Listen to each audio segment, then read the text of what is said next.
TR 6 TR 8 நேற்று நான் வந்து ஏபின்னு சொல்லி நான் கொடுத்துருந்தேன். ஆனால் ஏபி வந்திருக்கு, ஆனால் உல்ட்டாக வந்திருக்கு. நம்ம எடுக்கிற நம்பர் வந்து கரெக்டாக தான் எடுக்கிறது, ஆனால் அடிக்கிறது வந்து உல்ட்டாக வந்திருக்கு. நீங்களே பாருங்கள். பி போர்டு நான் 6ஆம் நம்பர் டார்கெட் பண்ணேன். அவன் எப்படி அடிச்சிருக்கான் பாருங்கள். 609 ரிசல்ட்டு. அப்படி 96ஐயும் 06ஐயும் உல்ட்டாவை திருப்பி அடிச்சிட்டான். ஆனால் ஏபியில் 60, அது திருப்பி வச்சா 06. ஆனால் கண்டிப்பாக வின்னிங் தான். ஆனால் அவன் வந்து உல்ட்டாவாக திருப்பி வச்சுருக்கான். நான் உங்களுக்கு கொடுத்துருக்கு வந்து ஏபி. அந்த ஏபி நான் 06ன்னு வச்சுருக்கேன், 60ன்னு சொல்லி அடிச்சுட்டு போயிட்டான். இது எதுக்கு நான் சொல்கிறேன்னா, உங்கள் கணக்கில் வந்தால் மட்டும் நீங்கள் ப்ளே பண்ணுங்கள். இவர் கொடுத்தா கண்டிப்பாக வின்னிங் வரும் அப்படின்னு சொல்லிட்டு என்றைக்குமே நீங்கள் ப்ளே பண்ண வேண்டாம். உங்கள் கணக்கில் நான் கொடுக்குற நம்பர் வந்தால் மட்டும் நீங்கள் எடுத்து ப்ளே பண்ணுங்கள். அப்படி இல்லைன்னா தயவுசெய்து யாரும் ப்ளே பண்ண வேணாம்.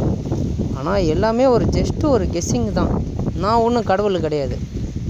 அதனால் பார்த்து லிமிட்டாக ப்ளே பண்ணிக்கோங்க.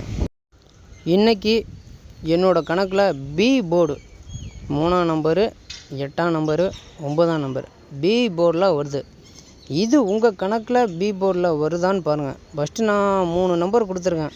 அந்த 3ல் ஏதாவது ஒரு நம்பர் உங்கள் கணக்கில் வருதான்னு பாருங்கள். 3 வருதான்னு பாருங்கள், இல்லைன்னா 8 வருதான்னு பாருங்கள், அப்படி இல்லையா 9. இதில் எது வருதோ அதை எடுத்து ப்ளே பண்ணுங்கள்.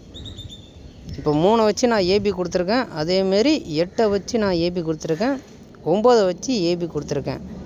வின்னிங் வந்தால் உங்களோட லக்கு. ஆனால் இது வந்து எந்த ஷோவுனாலும் இறங்கும். நான் வந்து இந்த ஷோ அப்படின்னு சொல்லிட்டு நான் கொடுக்கல. 1 டே ஃபாலோன்னு சொல்லி கொடுத்துருக்கேன்.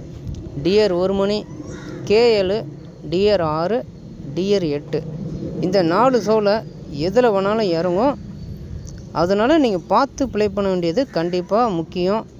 நான் வந்து இந்த ஷோ தான் அப்படின்னு சொல்லி கொடுக்கல. உங்களோட விருப்பம். உங்கள் கணக்கில் இந்த 3 நம்பரில் ஒரு நம்பர் வந்தால் நீங்கள் ஃபாலோ பண்ணி வின்னிங் வாங்கிக்கோங்க. 3D யாருக்கு வேணும்னு நினைக்கிறவங்க மட்டும் 3D எடுத்து ப்ளே பண்ணுங்கள். அதே மாதிரி 3D வந்து உங்கள் கணக்கில் எது வருதுன்னு பாருங்கள்.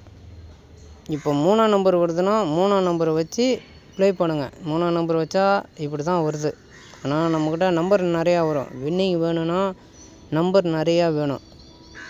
வின்னிங் இல்லைன்னா வராது. அதேமாதிரி உங்கள் கணக்கில் எது வருதுன்னு பாருங்கள். 8ஆம் நம்பர் வந்துச்சுன்னா 8ஆம் நம்பருக்கு அதுக்கான மேட்சிங்கை தான் நான் கொடுத்துருக்கேன். ஏபி வந்தால் இப்படி தான் வரும்.